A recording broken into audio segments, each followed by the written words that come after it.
Bid price is the price a Forex trader is willing to sell a currency pair for.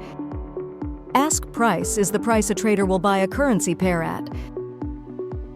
Both of these prices are given in real time and are constantly updating. Let me explain in more detail. The British pound against the US dollar has a bid price of 1.32000. That's the price a trader wants to sell the pound US dollar. For example, a seller who thinks a currency will decline might sell at the bid price to take advantage of the fall.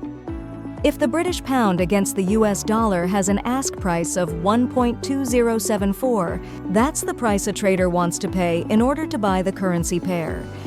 The difference between the ask and the bid price is the spread. Wondering what a spread is?